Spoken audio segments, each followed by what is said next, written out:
Bismillahirrahmanirrahim. Assalamualaikum warahmatullahi wabarakatuh. Mohon izin kami dari kelompok 7 kelas meteorologi 5C dengan anggota atas nama Muhammad Ivan Rizky Zuliandri dan saya Raihan Cakraningrat. Di sini kami akan menjelaskan mengenai analisis kejadian siklon tropis Seroja yang terjadi di wilayah Nusa Tenggara Timur pada tanggal 5 April tahun 2021, yang dimana pada analisis ini kami menggunakan data pada tanggal 3-4 April tahun 2021.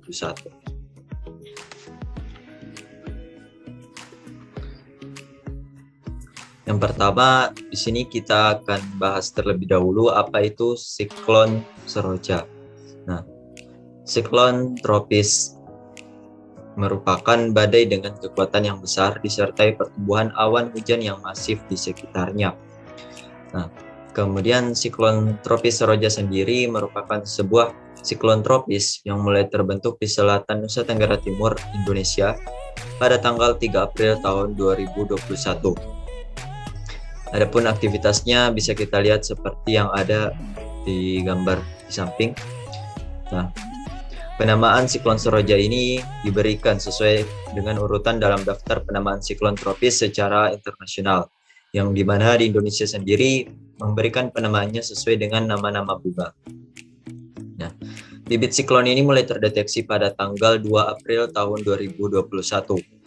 Dari sini, bibit siklon tersebut dapat mendorong peningkatan kecepatan angin yang berdampak pada peningkatan ketinggian gelombang permukaan laut di sebagian wilayah perairan Indonesia dan pembentukan cuaca ekstrem khususnya di wilayah Nusa Tenggara Timur dan sekitarnya. Adapun syarat terbentuknya sebuah siklon tropis. Nah, yang pertama, suhu permukaan laut sekurang-kurangnya 26,5 derajat Celcius hingga ke kedalaman 60 meter. Kondisi atmosfer yang tidak stabil yang memungkinkan terbentuknya awan cumulonimbus. Awan-awan ini yang merupakan awan-awan guntur dan merupakan penanda wilayah konvektif kuat. Merupakan hal penting dalam perkembangan siklon tropis. Kemudian atmosfer yang relatif lembab di ketinggian sekitar 5 km. Ketinggian ini merupakan atmosfer paras menengah yang apabila dalam keadaan kering tidak dapat mendukung bagi perkembangan aktivitas badai guntur di dalam siklon. Kemudian selanjutnya berada pada jarak setidaknya 500 km dari Khatulistiwa. Nah, meskipun memungkinkan, siklon jarang terbentuk di dekat ekuator. Kemudian yang kelima, gangguan atmosfer di dekat permukaan bumi yang berupa angin yang berpusar yang disertai dengan kumpulan angin. Kemudian yang terakhir, perubahan kondisi angin terhadap ketinggian tidak terlalu besar. Perubahan kondisi angin yang besar akan mengacaukan proses perkembangan badai guntur. Ya. Di sini kami akan tampilkan video amatir dari fenomena kejadian siklon Seroja kemarin yang terjadi di NTT yang dilansir dari YouTube CNN Indonesia. Senin siang, angin kencang disertai hujan masih menerjang kawasan Kabupaten Rotendau, Nusa Tenggara Timur. Diunggah oleh akun Instagram Kupang Now, akun warga @mayaelim23 merekam kerusakan yang dialami sejumlah bangunan akibat angin kencang. Sementara itu, warganet juga merekam suasana Jalan Timur Raya Osapa di kawasan Jalan Monitor, Kota Kupang pada Senin siang. Sejumlah pohon besar tumbang sehingga menutupi jalan setelah diterjang angin kencang yang melanda Kota Kupang. Air pun masih menggenangi permukiman warga di kawasan Jalan Swakarya 2, Kuanino, Kota Kupang, Senin siang. Kamera warganet juga merekam suasana pantai warna Osapa di Kota Kupang yang porak-poranda akibat terjangan angin kencang. Sejumlah bangunan milik pedagang di pinggir pantai ambruk. Data dari BPBD Kota Kupang, saat ini terdapat 734 rumah milik warga hancur dan 2.190 jiwa terkena dampak serta harus mengungsi. BPBD Kota Kupang mengalami kesulitan karena korban bencana yang terus bertambah, sehingga BPBD Kota telah menetapkan status tanggap darurat. Di Kabupaten Lembata, warga di dua kecamatan yakni Kecamatan Ile Ape dan Ile Ape Timur diterjang banjir bandang dan longsor dari gunung api Ile Lewotolok pada hari Minggu. 18 orang meninggal dan 37 orang lainnya masih dinyatakan hilang. Beberapa jembatan di Kabupaten Malaka juga nyaris putus dan tidak bisa dilewati. Hingga Senin pagi ini hujan disertai angin masih menghantam wilayah Nusa Tenggara Timur. Badan Meteorologi, Klimatologi, dan Geofisika mengimbau masyarakat di Nusa Tenggara Timur dan pesisir Nusa Tenggara Barat untuk siaga selama 2 hari ke depan. Siklon Seroja diperkirakan memicu cuaca ekstrim antara lain curah hujan dengan intensitas lebat hingga ekstrim dan naiknya gelombang pasang air laut hingga 4 meter. Jadi untuk 2 hari ke depan, wilayah Nusa Tenggara Timur, seluruh provinsi di sekitar Nusa Tenggara Timur dan juga di sebagian Nusa Tenggara Barat ini perlu mewaspadai dampak langsung daripada siklon tropis Seroja. Baik itu yang pertama adalah kecepatan angin yang sangat kencang dan yang kedua adalah dampak hujan lebat yang bisa terjadi. Cuaca ekstrim di wilayah NTT telah menyebabkan banjir bandang dan menurut catatan BNPB telah menewaskan 41 orang. Tim Liputan, CNN Indonesia.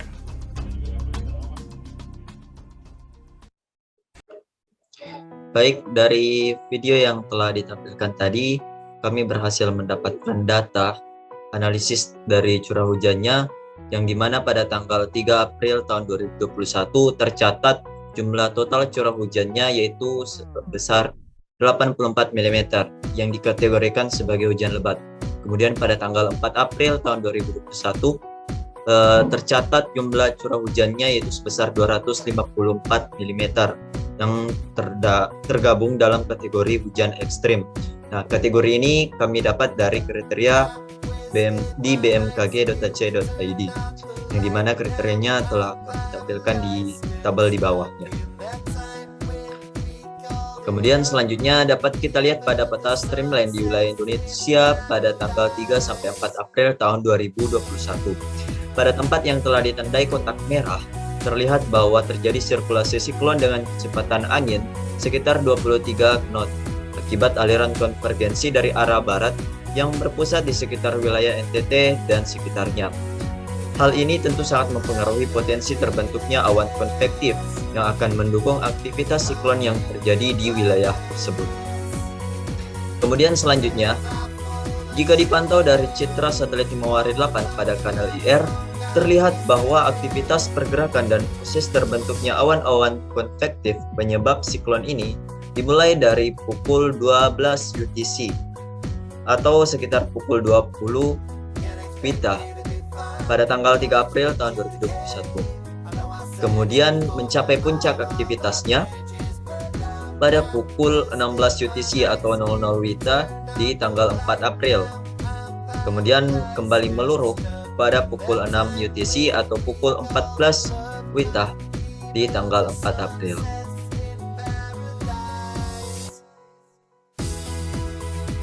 Dari sini dapat dilihat pada grafik time series di kejadiannya pada tanggal 3 sampai 4 April tahun 2021 bahwa pada aktivitas siklon ini suhu puncak awan pada pukul 00 UTC terjadi kenaikan suhu yang signifikan, yaitu dari minus 64 derajat Celcius hingga ke minus 16 derajat Celcius di pukul 5 UTC. Kemudian kembali menurun secara signifikan yang ditandai dengan kenaikan grafiknya, yaitu di pukul 7 UTC hingga pukul 15 UTC, yang dimana terjadi penurunan suhu dari suhu 17 derajat Celcius hingga ke minus 78 derajat Celcius. Kemudian dari grafik time series ini tercatat bahwa suhu paling minimum dari puncak awannya yaitu sebesar minus 83 derajat Celcius. Kemudian pada grafik di pukul 21 UTC di tanggal 3 hingga seterusnya terjadi penurunan dan kenaikan suhu yang tidak begitu signifikan, namun menandakan dari kondisi ini menandakan bahwa atmosfer pada kejadian saat itu dalam kondisi yang sedang labil. Selanjutnya akan dijelaskan oleh rekan saya Ivan Rizky. Dengan ini saya persilahkan. Terima kasih Rehan. Selanjutnya adalah analisis profil vertikal. Yang pertama adalah profil relative humidity atau profil RH yang kami ambil dari eh, 3 April 2021 pukul 16 UTC dan 4 April 2021 pukul 1 UTC. RH sendiri adalah banyaknya uap air yang dapat ditampung oleh 1 meter per kubik udara. Berdasarkan gambar dapat dianalisis pada 3 April 2021 pukul 16 UTC di lapisan terjadi kenaikan RH pada lapisan 1000 hingga 900 mili 650 hingga 450 mili dan 220 hingga 120 mili yang kemudian relatif turun pada lapisan 875 hingga 650 mili 450 hingga 350 mili 300 hingga 220 mili dan di bawah 120 mili.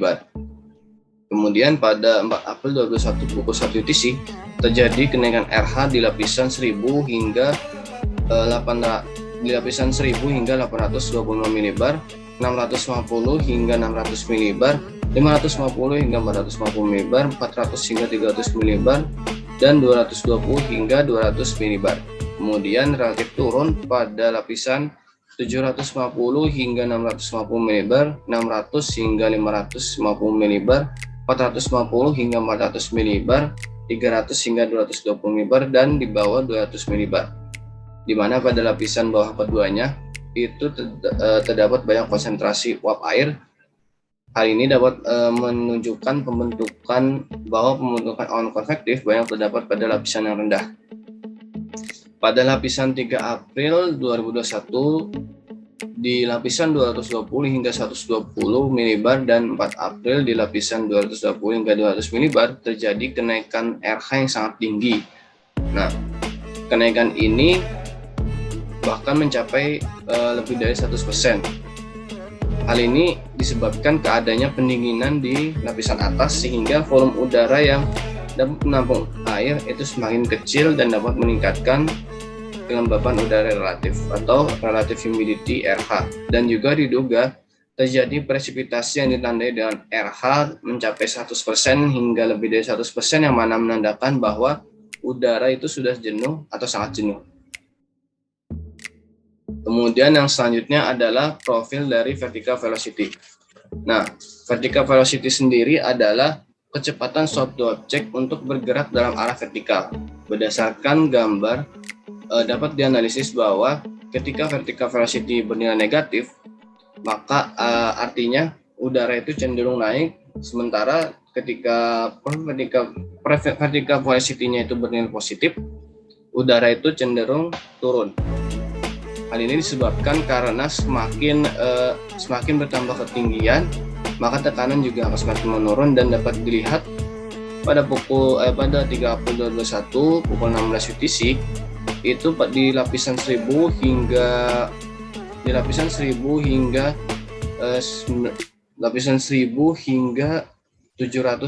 mili 700 hingga 600 mili 450 hingga 300 mili dan 200 hingga 100 mili velocity-nya itu cenderung turun walaupun terdapat yang bernilai positif.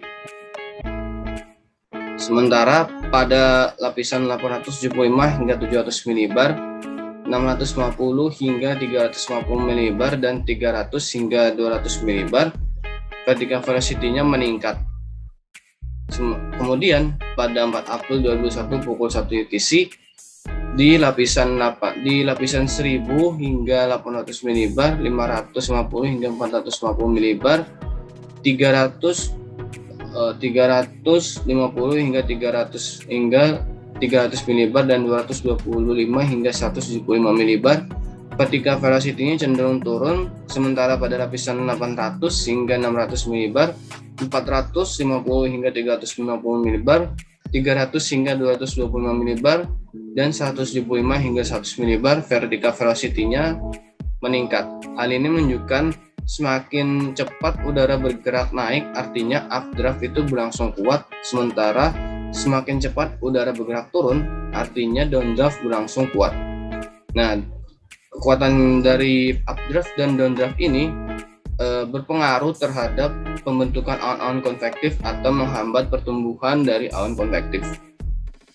Kemudian yang analisis selanjutnya adalah profil suhu udara pada 3 hingga 4 April 2021, di mana dapat dilihat pada gambar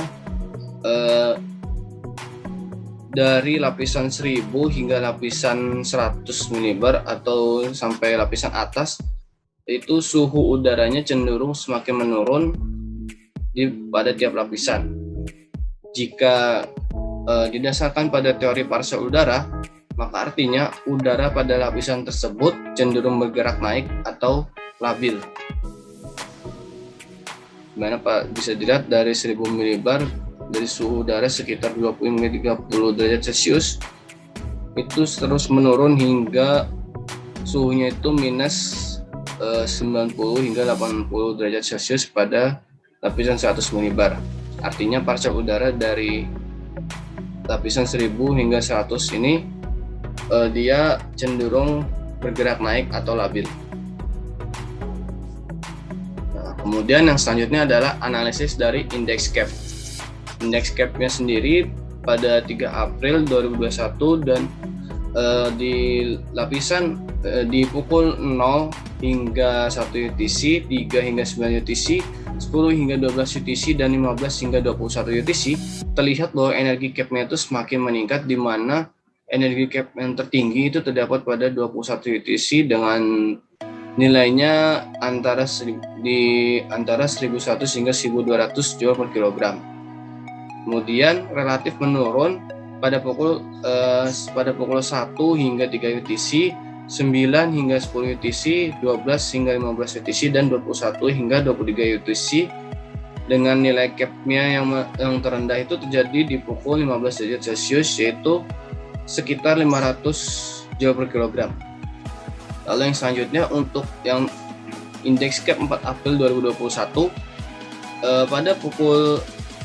pada pukul 0 hingga 2 UTC dan 13 hingga 21 UTC, energi cap-nya itu semakin meningkat, di mana puncak energi tertinggi cap berada di pukul 21 UTC dengan nilai cap-nya itu antara 1000 hingga 1100 Joule per kilogram, yang kemudian cenderung menurun dengan nilai cap terendahnya terjadi pada pukul 13 UTC, di mana dapat dilihat pada gambar cap-nya itu mulai turun pada pukul 3 hingga 13 UTC dan 21 hingga 23 UTC.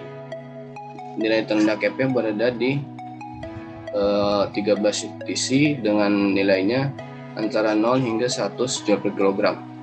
Nah, secara keseluruhan dari 3 April hingga 4 April 2021 nilai cap-nya ini bernilai positif dengan kategori potensi yang rendah, sehingga dengan kategori potensi rendah dan beberapa memiliki nilai lebih dari 1000 yang menunjukkan kategorinya large cap. Sehingga selama 3 hingga 4 April udara cenderung bergerak naik dan berpotensi menimbulkan awan-awan konvektif. Kemudian analisis selanjutnya adalah indeks CHIN. Nah, berdasarkan gambar dari 3 April dan 4 April, di mana pada 3 April 2021 pada pukul 2 hingga 5 UTC dan 8 UTC nilai CHIN-nya itu menurun, yang kemudian menurun kembali dengan signifikan pada pukul 10 hingga 19 UTC. Kemudian nilai CHIN walaupun terdapat kenaikan pada pukul 13 UTC dan 15 UTC. Kemudian nilai CHIN pada pukul 0 hingga 2 UTC, 5 hingga 7 UTC, dan 9 UTC meningkat, yang kemudian meningkat lagi pada pukul 19 hingga 23 UTC. Sementara pada 4 April 2021 pada pukul 0 hingga 2 UTC nilai CHIN-nya menurun, yang kemudian menurun kembali dengan signifikan pada pukul 7 hingga 15 UTC.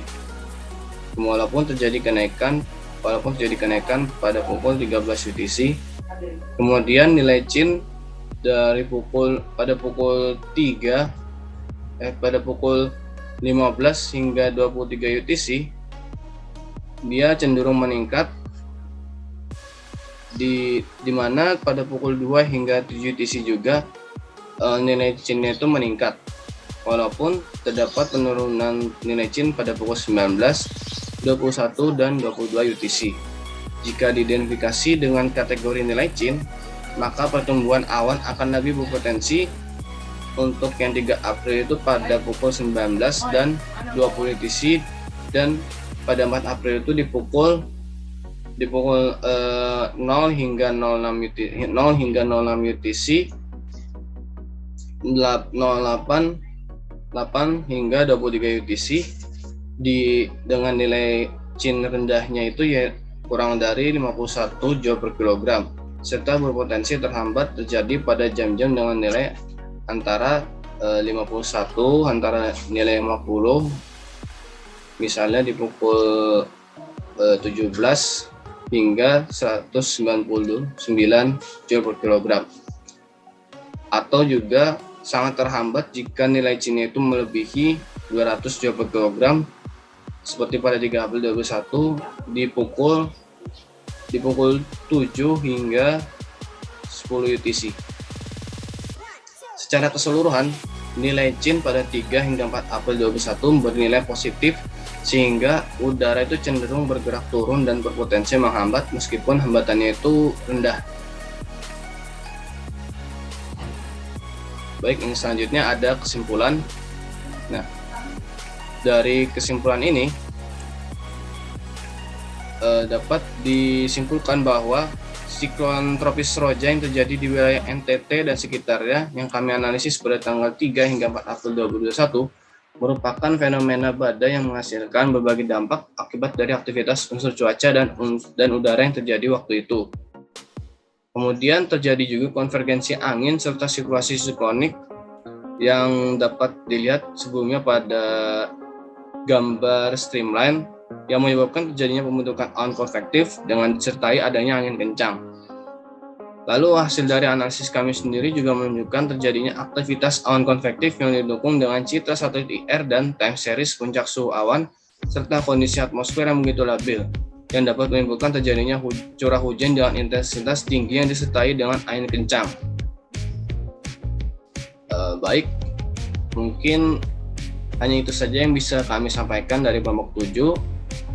Terima kasih jika ada salah kata maupun ada yang kurang dari penyampaian kami mohon maaf, dan juga mohon kritik dan sarannya. Sekali lagi kami ucapkan terima kasih. Wassalamualaikum warahmatullahi wabarakatuh.